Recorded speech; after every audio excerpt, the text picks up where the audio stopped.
ನಿಮಗೆ Sharavati pump storage ವಿಚಾರದಲ್ಲಿ ನಾವು ಅಷ್ಟೇ ಗಟ್ಟಿಯಾದ ನಿಲುವನ್ನು ಇಟ್ಕೊಂಡಿದ್ದೇವೆ.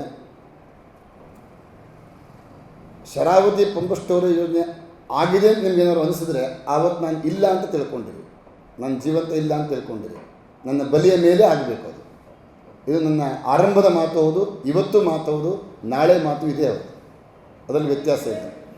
ಯಾಕೆಂದರೆ ಇದರ ಹಿಂದೆ ಕಾಣದ ಅನೇಕ ಕೈಗಳು ಕೆಲಸ ಮಾಡ್ತವೆ, ಕುರುಡು ಕಾಂಚನ ಕೆಲಸ ಮಾಡ್ತದೆ, ಅಧಿಕಾರಿಗಳ ದಾಹ ಇದರಲ್ಲಿದೆ, ರಾಜಕೀಯದ ದಾಹದ ಪ್ರಭಾವವೇ ಇದೆ ಇದರಲ್ಲಿ. ಆ ಕಾರಣಕ್ಕಾಗಿ ಎಷ್ಟೋ ಯೋಜನೆಗಳು ಮುಂದಿನ ಭವಿಷ್ಯವನ್ನು ಯೋಚನೆ ಮಾಡಿದೆ, ಅಭಿವೃದ್ಧಿ ಅನ್ನುವ ಹೆಡ್ಡಿಂಗನ್ನು ಕೊಟ್ಟುಕೊಂಡು ಇಲ್ಲಿ ಬಲಿಯಾಗ್ತಾ ಇದ್ದಾರೆ.